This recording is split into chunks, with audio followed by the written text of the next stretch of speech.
নমস্কার। যুক্তি তর্ক সঙ্গে অর্কই আপনাদের স্বাগত। আপনাদের সঙ্গে আমি অর্কপ্রভ সরকার। মুখ্যমন্ত্রী হিসাবে প্রথমবার উত্তরবঙ্গে পৌঁছেছেন শুভেন্দু অধিকারী মে মাসের 20 তারিখে। বাগডোগরা বিমানবন্দর থেকে বেরিয়েই মানুষের স্বতঃস্ফূর্ত উন্মাদনায় আপ্লুত শুভেন্দুবাবু নমস্কার করেছেন, জনদেবতাকে কৃতজ্ঞতা জানিয়েছেন। যেভাবে উত্তরবঙ্গের মানুষ দুহাত উজাড় করে বিজেপিকে ভোট দিয়েছে, শুধু এবার নয়, এই ট্র্যাডিশন বিগত 2-3টে নির্বাচন থেকে চলছে। একদিকে দার্জিলিংয়ের সাংসদ রাজু বিস্তা, অন্য পাশে উত্তরবঙ্গ উন্নয়ন মন্ত্রী নিশীথ প্রামাণিককে নিয়ে শুভেন্দু সাংবাদিকদের মুখোমুখি হন। স্পষ্ট বলেন, হাওয়া খেতে উত্তরবঙ্গে আসবো না, প্রতি মাসে একবার করে আসব, মন্ত্রিসভার সদস্যরা আসবেন এবং উত্তরবঙ্গ উন্নয়ন মন্ত্রী প্রতি সপ্তাহে একদিন অন্তত উত্তরকন্যায় বসবেন। বিজেপির সংকল্পপত্রে উত্তরবঙ্গের জন্য যে প্রতিশ্রুতি দেওয়া হয়েছিল, সেই প্রত্যেকটি প্রতিশ্রুতি পূরণ করা হবে বলে দৃঢ়তার সঙ্গে জানিয়েছেন শুভেন্দু অধিকারী। আপনাদের স্বনির্বন্ধ অনুরোধ, চ্যানেল সাবস্ক্রাইব করবেন, থ্যাঙ্কস বাটনে ক্লিক করতে ভুলবেন না। দেখুন, কলকাতা পুরসভা কোনো কাজ হচ্ছে আদৌ? আমার মনে হয় তো কিছু হচ্ছে না। কারণ মেয়র পারিষদরা পুরভবনে যাচ্ছেন না। মেয়র পারিষদদের বৈঠককে মেয়র ডেকেছেন বলে আমার জানা নেই। বিভিন্ন ওয়ার্ডে পুর প্রতিনিধিদের কার্যালয় তালাবন্ধ, মানুষ পরিষেবা পাচ্ছে না। অনেক বড় চেয়ারম্যান স্বেচ্ছায় দায়িত্ব ছেড়ে দিয়েছেন। পুর কমিশনারের সঙ্গে মেয়রের কোনো তালমিল নেই। পুর কমিশনার প্রশাসনিক দায়িত্ব সামলাচ্ছেন, অনেক ক্ষেত্রে মেয়র সে সম্পর্কে অবহিত নন। কার্যত একটা অচল অবস্থা চলছে। একই অবস্থা অন্যান্য পুর বোর্ডগুলোতেও। দেখুন, বহু জায়গাতে ঠিক সময় নির্মম মহিলা সরকার পুর নির্বাচন করেনি, সেখানে সব প্রশাসক বসিয়েছিল, আর সেগুলো সবই ছিল কোটারবিনাস। মানে আগের সরকারের পতনের সঙ্গে সঙ্গে সেই প্রশাসক মণ্ডলীদের আর কোনো অস্তিত্ব নেই, তাদেরকে ইস্তফা দিতে হয়েছে। কার্যত পুরো পরিষেবা লাটে উঠেছে বিভিন্ন পুরসভায়। দীর্ঘদিন নির্বাচন না করে প্রশাসক বসিয়ে যেটা অগণতান্ত্রিক মডেল নির্মম মহিলা চালু করেছিলেন শুধু ক্ষমতা ভোগ করার জন্য, এখন ক্ষমতা থেকে জনদেবতা তাকে গণতান্ত্রিক থাপ্পড় মেরে তাড়িয়ে দিয়েছে এবং তার তৈরি করা এই প্রশাসক মণ্ডলীয় ইস্তফা দিতে বাধ্য হয়েছে। তাই কার্যত অভিভাবকহীন, পরিচালকহীন বহু পুরসভা। কলকাতা কর্পোরেশনের যেমন মেয়র আছেন, মেয়র পরিষদ আছেন, বিধাননগরে মেয়র আছেন, মেয়র পরিষদ আছেন, আসানসোলে আছেন, শিলিগুড়িতে আছেন, হাওড়াতে কিছু নাই। কোথাও কোনো কাজ হচ্ছে না, কারণ কাজ তো হবে না। কলকাতা পুরসভার অধিকাংশ কাউন্সিলর প্রতিষ্ঠিত তোলাবাজ, অধিকাংশ কাউন্সিলর। আগে তারা কি ছিল 10 বছর আগে, এখন 10 বছর পরে তাদের কি অবস্থা সেটা সাধারণ মানুষ জানেন। এত তোলা তুলেছে, এত সাধারণ মানুষকে কষ্ট দিয়েছে, অত্যাচার করেছে। এখন পালা বদলের পর এরা ঘরে ঢুকে গেছে, কাউকে এলাকাতেই দেখা যাচ্ছে না, কেউ রাজ্যের বাইরে চলে গেছেন। পরিস্থিতি একটু শান্ত হলে ফিরব। শিবরাত্রির সলতের মতো মেয়র বোধহয় যান দপ্তরে, হয়তো বসে থাকেন, কয়েকজন ঘনিষ্ঠ আসেন, গল্পগুজব করেন, কিন্তু কোনো কাজ তো তার নেই। পুর কমিশনার নিজের মতো করে সিদ্ধান্ত নিচ্ছেন। তো এই অচল অবস্থা তো চলতে পারে না। আমরা তো নাগরিক পরিষেবা পেতে চাই। পুরসভার যারা থাকেন তারা তো পুরো পরিষেবা পেতে চান, আমরা তো কর্পোরেশনের পরিষেবা পেতে চাই। সব কিছু থমকে গেছে, নতুন সরকার এসছে।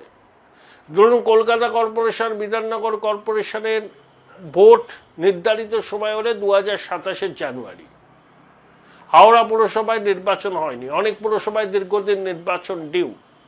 আমার মনে হয় নতুন সরকার দুর্গাপুজোর আগেই সমস্ত নির্বাচনগুলো কমপ্লিট করে নেবে, মানে পুরসভা এবং কর্পোরেশনের স্তরে। পঞ্চায়েতে কিছু করা যাবে না, কারণ পঞ্চায়েতে সুনির্দিষ্ট মেয়াদ আছে, আর অনাস্থা আনতে গেলেও কতগুলো নিয়ম মেনে চলতে হয়, তাই পঞ্চায়েত চলবে 2028 পর্যন্ত। 2028 পর্যন্ত। কিন্তু কলকাতা, বিধাননগর, আসানসোল, শিলিগুড়ি কর্পোরেশন, বহু পুরসভায় কোথাও নির্বাচন ডিউ, কোথাও নির্বাচন দীর্ঘদিন ধরে হচ্ছে না। তাহলে নতুন সরকার আমার ধারণা খুব শীঘ্রই এই কর্পোরেশন এবং পুরসভা পর্যায়ে নির্বাচনের দিনক্ষণ ঘোষণা করবে। কারণ নতুন মেয়র, নতুন কাউন্সিলররা না আসলে এই অচল অবস্থা কাটবে না। তৃণমূলের নির্বাচিত কাউন্সিলররা জনরোষের ভয়ে এলাকা ছাড়া হয়েছেন, কেউ লুকিয়ে আছেন। তাদেরকে তো আর ঘর থেকে বের করে না বলা যায় না যে ভাই কেন জঞ্জাল পরিষ্কার হচ্ছে না। নিজেরাই তারা বেপাত্তা, কাউন্সিলরের কার্যালয় তালা চাবি পড়ে গেছে, কেউ নেই, একটা লোক নেই, বন্ধ। আমি খুব যাই যেখানে 57 নম্বর ওয়ার্ডে জীবন সাহা MMIC, তার একটা বড় মেন কার্যালয়, দীর্ঘদিন ধরে সেটা বন্ধ, তালা বন্ধ, কেউ বসছে না জনরোষের ভয়ে। তাহলে এভাবে তো চলতে পারে না, সাধারণ মানুষ তো আর নাগরিক পরিষেবা থেকে বঞ্চিত হতে পারে না। তাই নতুন সরকারের উচিত অবিলম্বে এইসব ভেঙে দিয়ে নির্বাচনের দিনক্ষণ ঘোষণা করা। নতুন বোর্ড আসুক, নতুন কর্পোরেশন হোক, নতুন মেয়র হোক, নতুন মেয়র পরিষদ হোক, একেবারে খোল লঞ্চে বদলানো হোক, মহাকরণ আর পুরো ভবন তালমিল করে কাজ করুক, এখন তো আর কোনো অসুবিধা নেই। এবার ট্রিপল ইঞ্জিন হবে, কেন্দ্রের সরকার, রাজ্যের সরকার আর স্থানীয় প্রশাসন, কোথাও কর্পোরেশন, কোথাও পুরসভা। তাহলে উন্নয়ন জোর পাবে, টাকার জন্য আর খামোখা বাড়তি উদ্যোগ আর তদবিরও করতে হবে না। তো এটা করতে হবে না, না করলে তো সমস্যা। মানুষ কেন পরিষেবা থেকে পাবেন না? আমার ধারণা নতুন সরকার এই বিষয়টি চিন্তা ভাবনা করছে। খুব শীঘ্রই আমরা জানতে পারবো নির্বাচনের দিনক্ষণ। এবার একটা অন্য প্রসঙ্গে আসি। ভাইপো লবির অনেকেই তো ডিগবাজি খেয়েছে, কেউ প্রকাশ্যে মুখ খুলে আইপ্যাকের সমালোচনা করছে, কেউ ভাইপোকে একেবারে নিশানা করছে, যত নষ্টের মূলে ভাইপো। পুষ্পা ঝুঁকে গানেই বলেছিল সেই পুষ্পা এখন কার্যত গৃহবন্দী। নতুন মুখ্যমন্ত্রীর প্রশংসায় পঞ্চমুখ। ভাইপো তার হয়ে প্রচার পর্যন্ত করেননি। ভাইপো এখন পিসিমণির আঁচলের তলায় আশ্রয় খুঁজছেন। তা ভাইপোর রাজনৈতিক সঙ্গীরা সুযোগ বুঝে মুখ খুলছেন, ভাইপোকে নিশানা করছেন, আইপ্যাককে নিশানা করছেন। কিন্তু উল্লেখযোগ্য একটি ব্যক্তি সে যে এভাবে পাল্টি খেতে পারে সেটা আমার জানা ছিল না। মানে এত তাড়াতাড়ি পাল্টি খাবে জানা ছিল না। তিনি আমাদের মহলে মোটা উকিল নামে পরিচিত। আদতে পাইকপাড়ার বাসিন্দা এই ভদ্রলোক, 40-42 বছর বয়স হবে। জীবনে কোনোদিন ওকালতি করেছেন আদালতে এই খবর কেউ দিতে পারবে না। সেই ভদ্রলোক মানে সঞ্জয় বসুর সঙ্গে আমার আলাপ 2015 সালে কলকাতার একটি প্রতিষ্ঠিত ইভেন্ট ম্যানেজমেন্ট কোম্পানি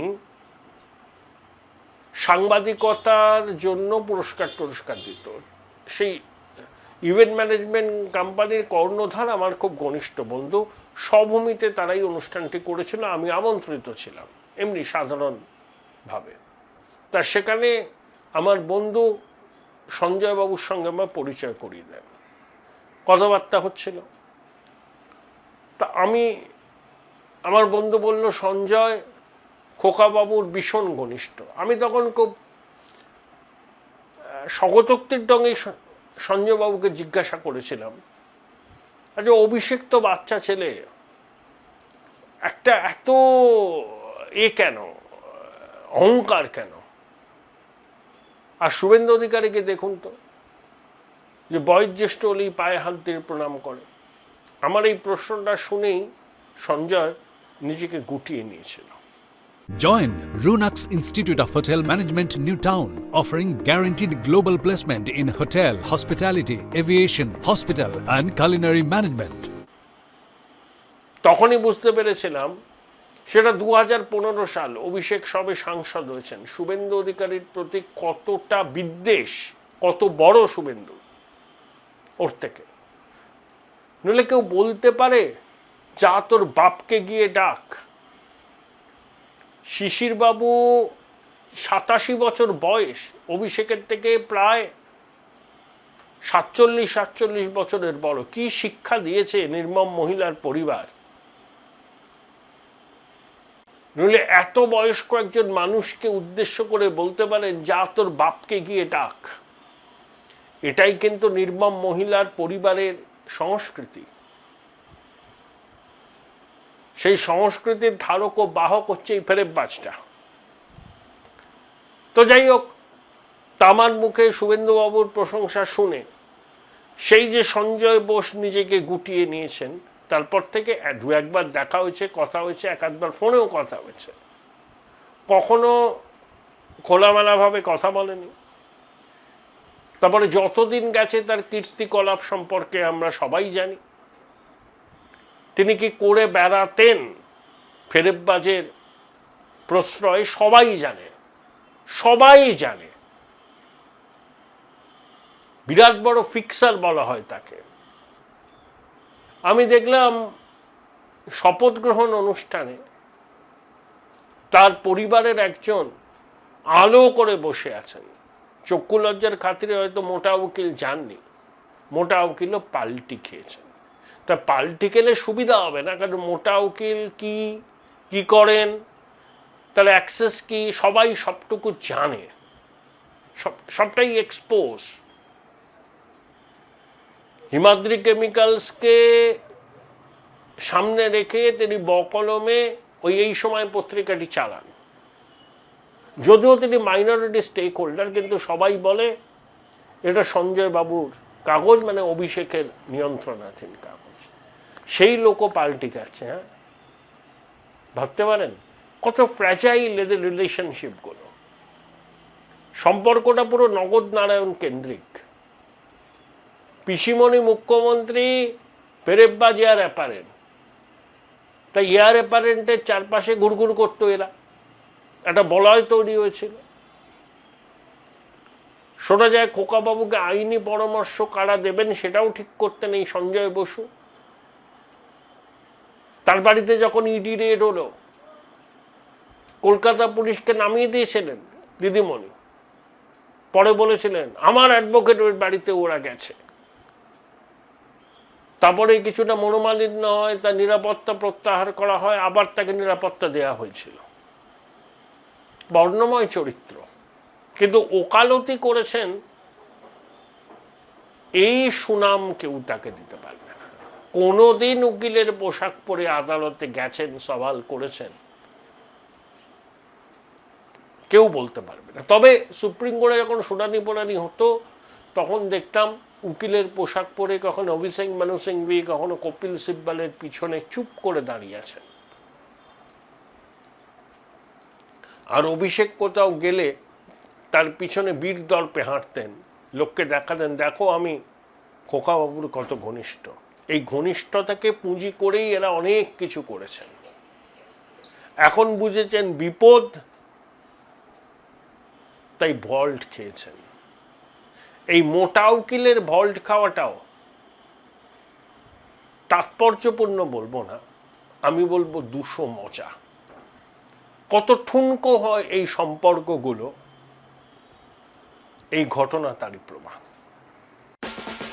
উচ্চ মাধ্যমিকের পর উজ্জ্বল ভবিষ্যৎ গড়তে NCHMCT পর্যটন দপ্তর, ভারত সরকারের hospitality and hotel management, Paschimbanga সরকারের মাকাউটের BBA BCA, fashion design, aviation tourism, culinary arts পড়ো SBI HM কলেজে। স্টুডেন্ট ক্রেডিট কার্ড ও ব্যাংক লোন পাবে SBI HM এ পড়লে। কোর্সের শেষে SBI HM দেশ ও বিদেশে চাকরির ব্যবস্থা করে থাকে। SBI HM হলো পশ্চিমবঙ্গের সেরা ম্যানেজমেন্ট কলেজ। SBIHM.com। বোলপুর শহরের কোলাহল থেকে মাত্র 20 মিনিট দূরেই রয়েছে সুন্দর রিসর্ট, যেখানে পেয়ে যাবে স্পেশিয়াস আর এস্থেটিক্যালি ডিজাইন রুম। তোমরা যারা গ্রুপে যাও তাদের জন্য আছে কমফোর্টেবল গ্রুপ স্টে অপশন, আর কাপলদের জন্য রয়েছে লাক্সারিয়াস সুইট রুম, তার উপর আবার ফ্ল্যাট 10% অফ। এখানে প্রকৃতির মাঝে তোমরা পেয়ে যাবে একটা সুন্দর সুইমিং পুল, ছোটদের জন্য প্লে এরিয়া আর একটা এস্থেটিক সেলফি কর্নার। প্রপার্টিটা পুরোটাই পেট ফ্রেন্ডলি, আর এখানে আছে অনেক কিউট ছোট ছোট র্যাবিটস। সকালের ব্রেকফাস্ট থেকে ডিনার পর্যন্ত পেয়ে যাবে একদম হোমলি কমফর্ট ফুড, যা এক কথায় অসাধারণ। বেঙ্গলি কুইজাইনের সাথে সাথে পেয়ে যাবে চাইনিজ আর নর্থ ইন্ডিয়ান অপশন। বিকেলে বনফায়ারের আলো, বন্ধুদের সাথে আড্ডা আর খোলা আকাশের নিচে গ্রাম বাংলার হাওয়া, পুরোটাই এক অপরূপ অনুভব। তাহলে বলো তোমরা কবে প্ল্যান করছো এই পিসফুল এসকেপটা? And don't forget to follow miss cupcake for more such travel updates.